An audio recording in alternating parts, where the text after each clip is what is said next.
Hello दोस्तों, राधे राधे। तो आज हम पढ़ने वाले हैं रामायण पाठ। तो आज हम जानेंगे रामायण पाठ करने तथा सुनने की विधि। आखिर हम कैसे सुन सकते हैं। मैंने इतनी सारी वीडियो में कह दिया कि आप सभी को रामायण का पाठ करना चाहिए, आप सभी को सुनना चाहिए, आप सभी को डेली रामायण का कथा करनी चाहिए। तो बहुत सारे लोगों का यह प्रश्न है कि आखिर हम कैसे करें, उनकी विधि क्या है, किस तरह हम उनका पालन कर सकते हैं, किस प्रकार हम रामायण की कथा कर सकते हैं, उनकी विधि जानना चाहते हैं। तो आज मैं आप सभी को उनकी विधि ही बताऊंगी। रामायण के श्रवण की विधि, महिमा और फल का वर्णन। तो आज हम इन फलों का वर्णन करने वाले हैं। तो आइए देखते हैं। तो पहले मैं आप सभी को यह बता दूं कि मैं आप सभी को क्या क्या बताने वाली हूँ। तो पहले हम लोग जानेंगे कि रामायण पाठ का आरंभ कैसे करना है, रामायण कथा का आरंभ कैसे करें, उसके बाद संकल्प कैसे लें। क्योंकि किसी भी अच्छे कार्य को या फिर किसी भी बड़े कार्य को करने से पहले हमें संकल्प लेना होता है, ताकि भगवान जी हमारी मदद करें और उस संकल्प को पूरा करने में हमारी मदद करें। तो इसीलिए हम कैसे उन्हें आरंभ करें, कैसे संकल्प लें। उसके बाद जो रामायण व्रतधारी पुरुष है, उसे पूरी दिनचर्या में क्या क्या करना होता है, किस मंत्र का जाप करना है, कितनी बार हवन करना है, किस प्रकार के मनुष्यों से दूर रहना है। नहीं, आप ऐसा मत सोचिए कि इसमें गलत भाव है। मनुष्यों से दूर रहने का अर्थ इसमें है कि जो व्यक्ति पाखंडी है, जो भगवान को नहीं मानता, भगवान का आदर नहीं करता, उनकी अवहेलना करता है, हमारे ग्रंथ का अनादर करता है, तो वैसे व्यक्तियों के साथ ना रहने में भलाई है। क्योंकि अगर जो पुरुष गलत कर रहा है और हम उसे आदर देते हैं, उसका सम्मान करते हैं, तो उसे लगता है कि हम उसे सपोर्ट कर रहे हैं, उसका साथ दे रहे हैं और वो बहुत अच्छा चीज़ कर रहा है, अच्छा काम कर रहा है, इससे उसका मनोबल बढ़ता है। तो हम ऐसे व्यक्ति का अनादर करने से मना किया गया है हमें। क्योंकि अगर हम ऐसा करते हैं तो उसके पाप में कहीं ना कहीं हमें भी भागीदार होना पड़ता है, हम भी उसके पाप में भागीदार बन जाते हैं। इसीलिए बताया गया है कि किस प्रकार के मनुष्यों से दूर रहना है।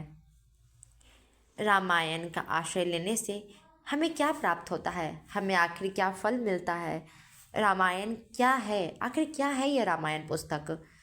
इसमें हम बहुत सारी चीज़ें जानेंगे।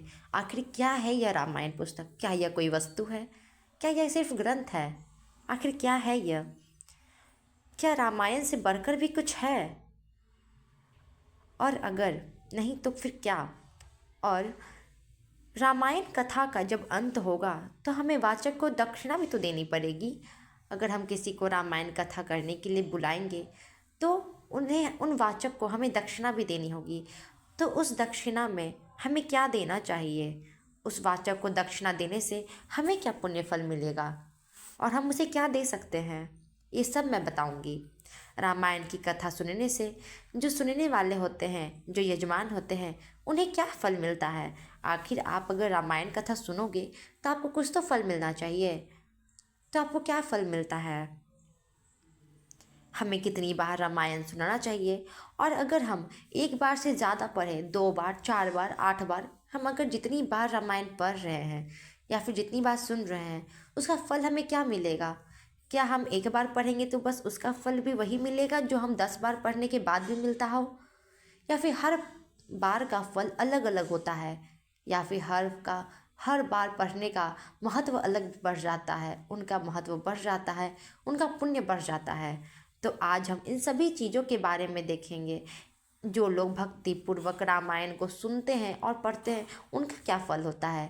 मैंने पिछले बार एक वीडियो में बताया है कि जो व्यक्ति अपनी इच्छा के बिना ही रामायण पढ़ता है, जिसकी जो इच्छा नहीं होती है, किसी कारणवश किसी के दबाव में आकर अगर वह रामायण पढ़ रहा है तो उसका फल क्या मिलता है। तो आज मैं बताऊंगी कि अगर हम अपनी भक्ति पूर्वक, अपनी भक्ति भाव से रामायण को सुनते हैं और पढ़ते हैं तो उसका क्या पुण्य होता है, उसका क्या फल होता है। तो आइए इन सभी चीज़ों को देखते हैं। तो रामायण कथा का विधान नारद जी से सनत कुमार जी ने पूछा था। तो यह सारी बातें नारद जी बताते हैं, सुनिए। जो व्यक्ति रामायण कथा का अनुष्ठान करता है या उसे सुनता है, उसे भक्ति भाव से इन विधियों का पालन करना चाहिए। तो सुनिए आखिर विधि क्या है। चैत्र, माघ और कार्तिक मास के शुक्ल पक्ष की पंचमी तिथि को यह कथा आरंभ करनी चाहिए। तो इससे हमें पता चलता है कि हमें कथा आरंभ कब करनी चाहिए।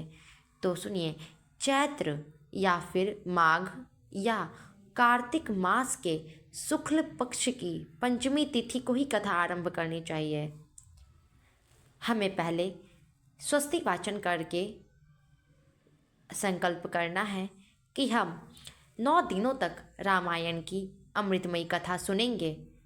फिर भगवान जी से प्रार्थना करना है, हे श्री राम, आज से मैं प्रतिदिन आपकी अमृतमयी कथा सुनूंगी या सुनूंगा, या आपकी कृपा प्रसाद से परिपूर्ण हो, ऐसा आशीर्वाद दीजिए।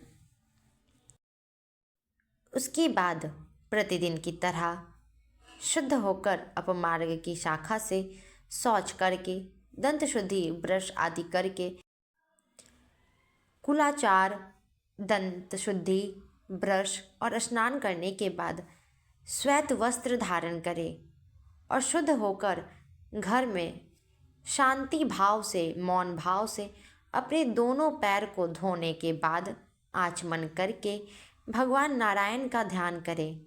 फिर प्रतिदिन की भांति देवों की पूजा करके संकल्प पूर्वक भक्ति भाव से रामायण ग्रंथ की पूजा करें। आपके यहाँ जो रामायण की पुस्तक है, रामायण ग्रंथ है, उसकी पूजा करें। जो भी व्रतधारी पुरुष है वह आवाहन, आसन, गंध अर्थात इत्र, पुष्प, फूल आदि के द्वारा ओम नमो नारायणाय इस मंत्र से भक्ति परायण होकर पूजा करे। अर्थात आसन बिछाकर इत्र, पुष्प आदि को साथ लेकर इस मंत्र का जाप करना है। ओम नमो नारायणाय इस मंत्र का जाप करते हुए इस मंत्र का जाप करना है। संपूर्ण पापों से मुक्त होने के लिए अपनी शक्ति के अनुसार जितनी आपकी क्षमता हो उस अनुसार 1, 2 या फिर 3 बार हवन करें, प्रयत्नपूर्वक हवन करें।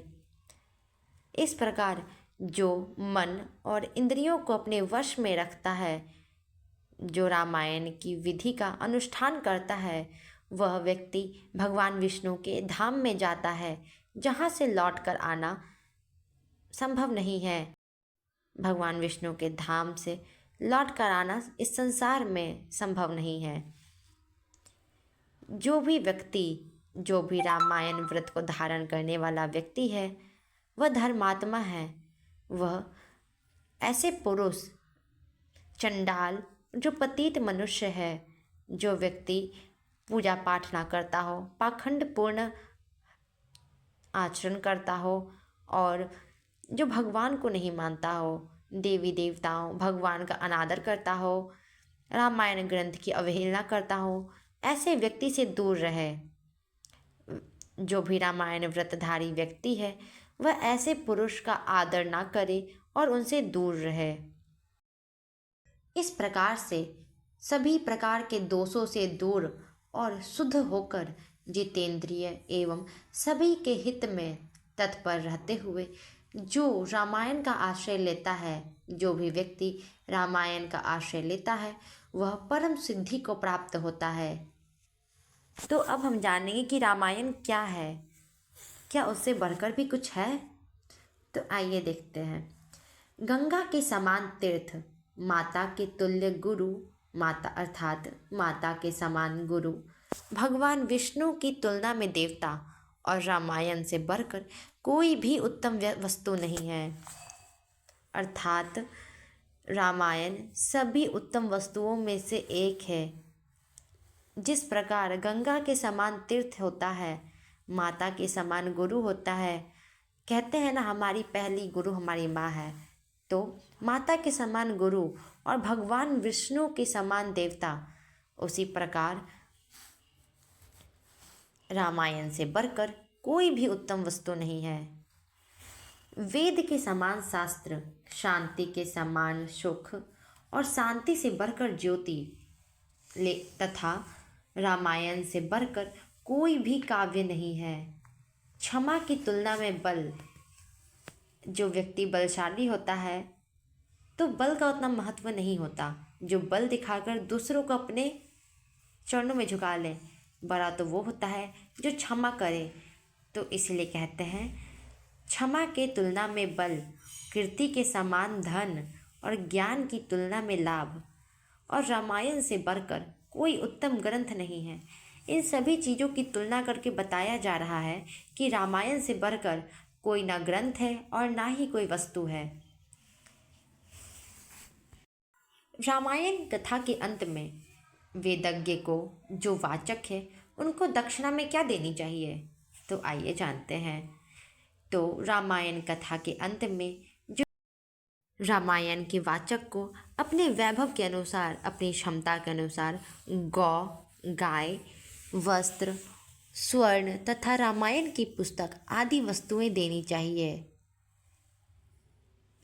यह देने से आपको क्या फल मिलेगा? जो वाचक को रामायण की पुस्तक देता है वह भगवान विष्णु के धाम में जाता है, जहाँ जाकर उसे कोई भी कभी भी शोक या दुख नहीं करना पड़ता। से रामायण की पुस्तक दान में देने से जो वाचक है उसे तो रामायण की पुस्तक देने से जो याचक है, जो दे रहा है, उसे क्या पुण्य मिलेगा? तो सुनिए, जो दाता होता है उससे कभी भी भूत प्रेत से डर नहीं लगता, कभी भी भूत वेताल उनका कुछ नहीं बिगाड़ पाते, उन्हें क्षति नहीं पहुंचा पाते। उन्हें ना तो अग्नि की बाधा होती है और ना ही चोर का भय होता है। और इस जन्म में उसने जितने भी पाप किए हो, उन सभी पापों से वह तत्काल ही मुक्त हो जाता है। वह इस शरीर का अंत होने पर अपनी 7 पीढ़ियों के साथ मोक्ष का भागी होता है। अर्थात जो भी व्यक्ति रामायण का कथा करवाता है और वाचक को रामायण की पुस्तक देता है, गाय का दान करता है, वस्त्र आदि देता है और ख़ास तौर पर रामायण की पुस्तक, वह व्यक्ति अपनी 7 पीढ़ियों के साथ मोक्ष का भागी होता है। और जो व्यक्ति, जो विद्वान एक या आधे श्लोक का भी पाठ कर लेता है, वह भी पापों का बंधन नहीं प्राप्त होता है, वह लोग भी पापों से मुक्त हो जाते हैं। अब हम जानेंगे रामायण की कथा सुनने से यजमान को क्या फल मिलता है, आखिर उन्हें क्या फल प्राप्त होता है और कितनी बार रामायण सुनना चाहिए। क्या हर बार का महत्व अलग अलग होता है? क्या महत्व बढ़ जाता है या फल उतना ही होता है? तो आइए जानते हैं। तो ये रामायण कथा को पंचमी तिथि को ही आरंभ करनी चाहिए। इसे सुनने से मनुष्य के सभी पापों का नाश हो जाता है। और यदि 2 बार कथा सुनी जाए, यदि कोई व्यक्ति 2 बार रामायण की कथा सुनता है या बाँचता है, तो उसे पुंडरीक यज्ञ का फल मिलता है। शायद आपने इस यज्ञ का नाम ना सुना हो। आप सभी ने अश्वमेध यज्ञ का नाम तो अवश्य सुना होगा, जो पहले के राजा महाराजा लोग अपने राज्य में शांति और वैभव की स्थापना के लिए किया करते थे। श्री राम जी ने भी किया था। तो जिस प्रकार अश्वमेध यज्ञ होता है, यह पुंडरीक यज्ञ भी उसी के प्रकार, उसी के समान बहुत ही प्रभावशाली और संपन्न और अच्छा होता है, बहुत महान होता है। ऐसे बहुत सारे यज्ञ हैं जिनके नाम हमें नहीं पता, लेकिन उन सभी यज्ञ का महत्व बहुत होता है।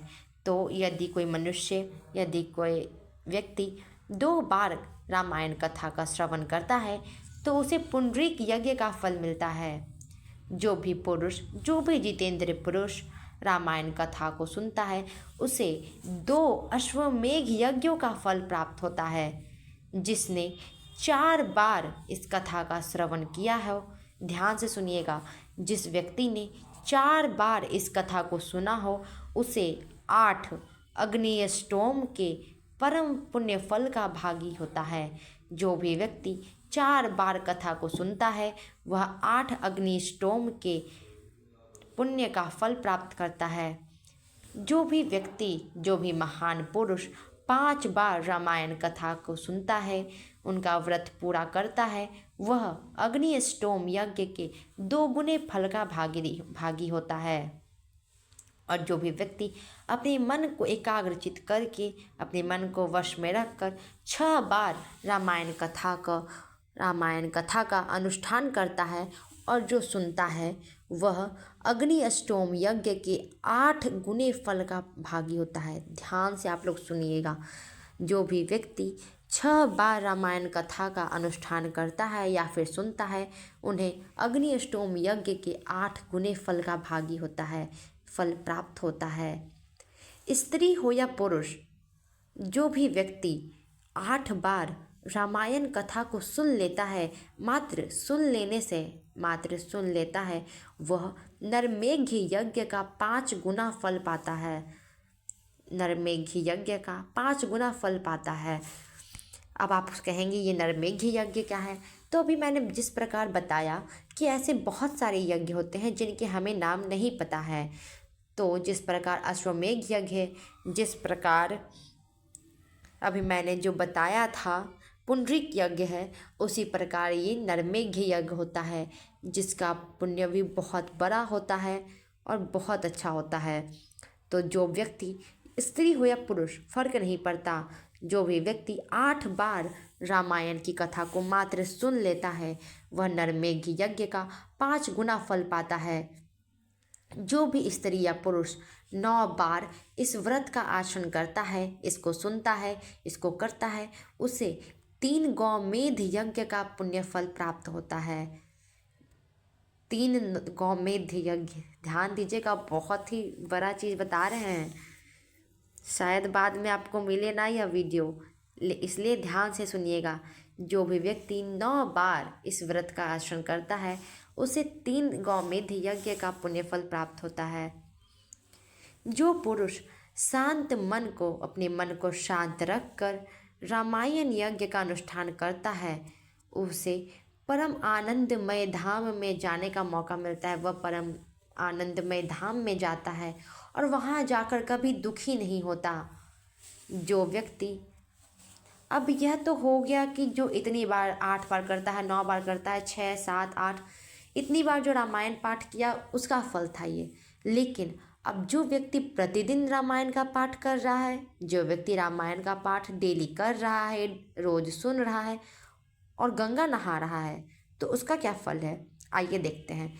तो जो व्यक्ति प्रतिदिन रामायण का पाठ करता है, उसे सुनता है, गंगा नहाता है और धर्म मार्ग का उपदेश देता है, अच्छे काम करने के उपदेश देता है, ऐसे लोग संसार सागर से मुक्त ही है। समझो, आप लोग समझिए कि वो तो संसार सागर से मुक्त ही हो गया, प्रभु के श्री चरणों में पहुंच गया वो, इसमें कोई शंका की बात ही नहीं है।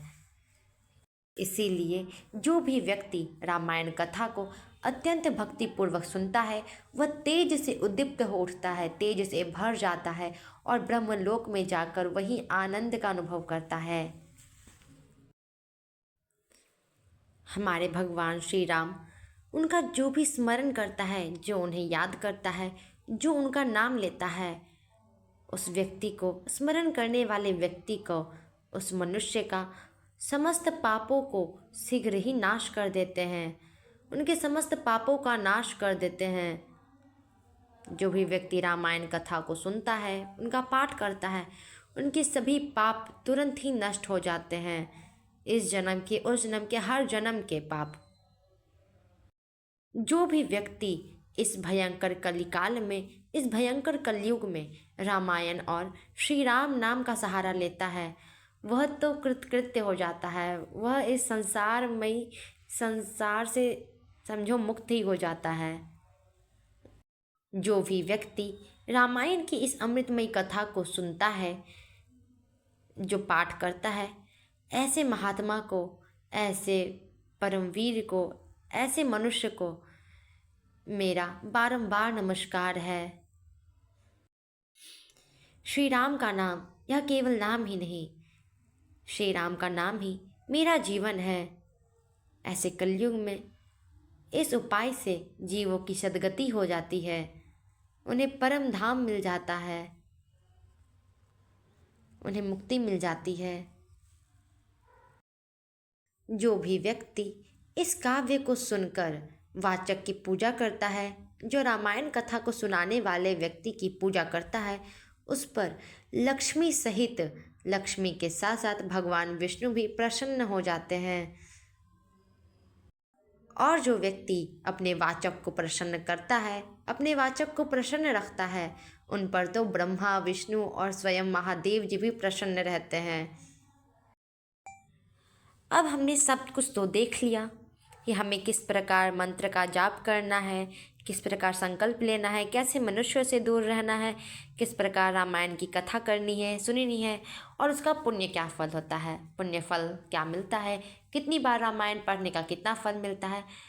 तो जिस प्रकार मैंने बताया था कि मैंने पिछले वीडियो में, आप मेरी पहले की वीडियो देख सकते हैं, मैंने पिछले वीडियो में जिस प्रकार यह बताया था कि जो भी मनुष्य अपनी बिना इच्छा से रामायण को सुनता है या किसी कारणवश सुनता है, गलती से सुन लेता है, तो उसे क्या पुण्य मिलता है।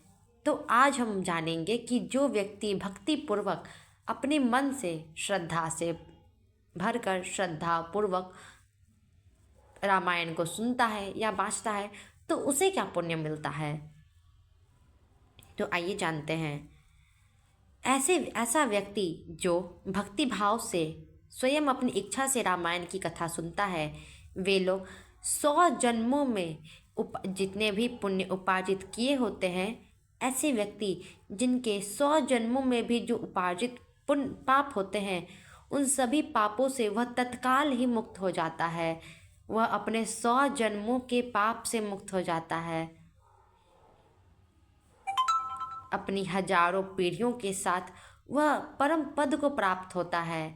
वह व्यक्ति खुद तो परम पद जाता ही है और साथ ही साथ अपनी हजारों पीढ़ियों को भी साथ ले जाता है। अपनी हजारों पीढ़ियों के साथ परम पद को प्राप्त होता है।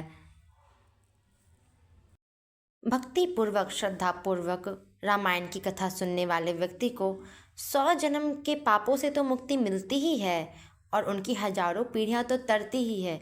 लेकिन जो व्यक्ति प्रतिदिन श्री राम का कीर्तन सुनते हैं, उनके लिए, जो व्यक्ति प्रतिदिन श्री राम का नाम लेते हैं, उनकी कथा को सुनते हैं, उनका कीर्तन करते हैं, उनके लिए तीर्थ सेवा करना, तीर्थ जाना, गौ का दान करना, गाय का दान करना, तपस्या करना और यज्ञ करने की उन्हें कोई आवश्यकता ही नहीं है। जो व्यक्ति केवल मात्र श्री राम का कीर्तन करते हैं, श्री राम जी का नाम लेते हैं, उनका कथा करते हैं, उनका पाठ करते हैं, उनको न तपस्या करने की ज़रूरत है, न गाय के दान करने की ज़रूरत है, न सेवा करने की, न तीर्थ जाने की, न यज्ञ करने की। उन्हें इन सभी चीज़ों की कोई आवश्यकता नहीं है। वह व्यक्ति ऐसे ही परम धाम को प्राप्त हो जाता है, श्री राम जी के चरणों में पहुंच जाता है। जो एकाग्रचित होकर रामायण को सुनता है और पढ़ता है, वह सभी पापों से मुक्त होकर भगवान विष्णु के लोक में चला जाता है, लोक में जाता है। इसी प्रकार रामायण पाठ करने की संपूर्ण विधि समाप्त हुई। हमने देखा किस प्रकार हम रामायण का पाठ कर सकते हैं, उनका संकल्प कैसे लेना है, किस प्रकार हमें हवन करना है, कितना हवन हम कर सकते हैं, कौन से मंत्र का जाप करना है, कैसे कैसे व्यक्तियों से दूर रहना है, किनका आदर नहीं करना है, रामायण का आश्रय लेने वाले व्यक्ति को क्या फल मिलता है, और रामायण कथा के अंत में वाचक को दक्षिणा में क्या देना चाहिए, उससे हमें क्या पुण्य मिलता है, रामायण कथा सुनने से यजमान को क्या पुण्य मिलता है, कितनी बार रामायण कथा सुननी चाहिए, हर बार का क्या महत्व होता है, और जो लोग भक्तिपूर्वक रामायण कथा सुनते हैं उनको क्या फल मिलता है। तो इन सभी चीज़ों के बारे में जानने के बाद हमारा यह पाठ पाठ समाप्त होता है।